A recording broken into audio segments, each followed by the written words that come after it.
Kiper top MLS kirim kode, Shin Tae-yong beri rekomendasi untuk bela timnas Indonesia. Kiper Dallas Football Club, Maarten Paes, mengirim sinyal untuk bisa bermain untuk timnas Indonesia. Maarten terlihat sudah mulai mengikuti perkembangan sepak bola Indonesia. Dia sudah mengikuti laman Instagram PSSI dan Ketua Umum PSSI Erick Thohir. Menariknya, dia juga mengikuti Ragnar Oratmangoen di Instagram pribadinya. Ragnar akan segera menjalani proses naturalisasi agar bisa membela timnas Indonesia. Pada beberapa waktu lalu, Ketum PSSI menyampaikan bahwa pemain keturunan yang ingin membela timnas Indonesia bisa mengirimkan pesan pribadi lewat Instagram.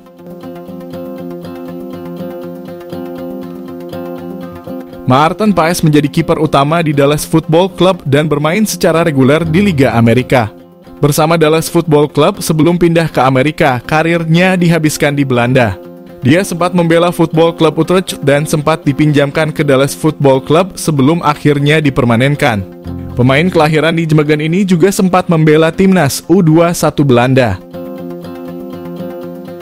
Meski belum ada langkah pasti, proses naturalisasi Maarten Paes ada di tangan Shin Tae-yong.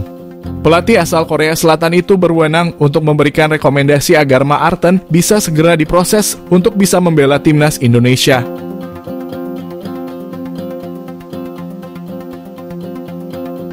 Selain Martin, saat ini ada Cerus Margono yang berusaha mengembalikan kembali status WNI miliknya.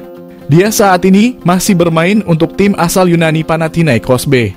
Selain itu, kiper Inter Milan, Emil Eduardo Mulyadi juga terus dikaitkan dengan rumor naturalisasi. Selain itu ada Jay Itzes, Nathan Chu Aon, dan Justin Hubner, Ragnar Oratmangoen yang proses naturalisasinya masih berjalan.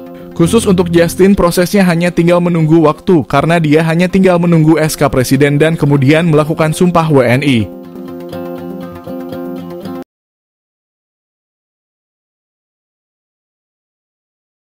Timnas Indonesia bakal menggelar training camp di Turki mulai 20 Desember mendatang. Rencananya tim Garuda akan membawa 30 pemain untuk melakukan persiapan jelang Piala Asia 2023. Timnas Indonesia harus melupakan hasil mengecewakan kalah di markas Irak dan imbang di Filipina pada putaran kedua kualifikasi Piala Dunia 2026 zona Asia. Pasalnya, tim Garuda harus segera mempersiapkan diri untuk Piala Asia 2023 yang bakal digelar pada 12 Januari hingga Februari 2024.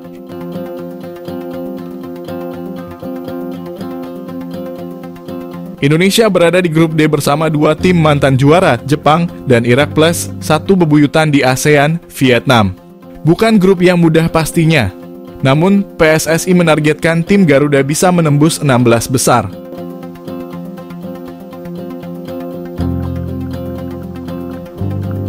Untuk itu, timnas Indonesia harus benar-benar melakukan persiapan untuk melakoni misi sulit itu. Sebagai persiapan, pelatih Shin Tae-yong bakal menggeber armadanya dalam TC di Turki bulan depan. Kabarnya sebelum berlaga di Piala Asia 2023, timnas Indonesia juga bakal menggelar uji coba kontra Iran. Namun Nova belum mau mengonfirmasi perihal kejelasan rencana laga uji coba tersebut. Terlepas dari itu, menarik dinantikan siapa saja dari 30 pemain yang bakal dibawa pelatih Shin Tae-yong dalam pemusatan latihan kali ini. Nama-nama seperti Marcelino Ferdinand dan Ivar Jenner yang absen pada dua laga terakhir timnas Indonesia karena cedera sepertinya akan masuk dalam skuad. Selain itu, Stefano Lillipal yang diabaikan saat menghadapi Irak dan Filipina idealnya ikut dibawa untuk menambah alternatif pilihan pemain. Performa menawannya bersama Borneo Football Club di Liga 1 patut diapresiasi.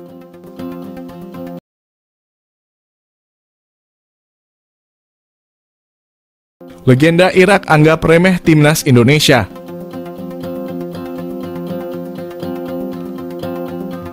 Mantan pemain timnas Irak, Aiman Hussein, bicara tentang persaingan di Piala Asia 2023. Pada Piala Asia 2023 nanti Irak dan timnas Indonesia masuk dalam grup D. Irak akan bersaing dengan Jepang dan Vietnam untuk lolos ke babak selanjutnya.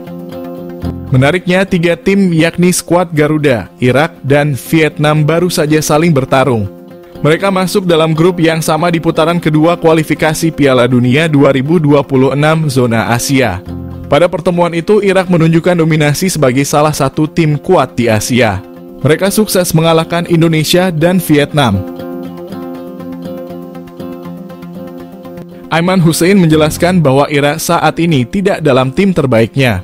Salah satunya karena lini belakang mereka masih belum sesuai harapan.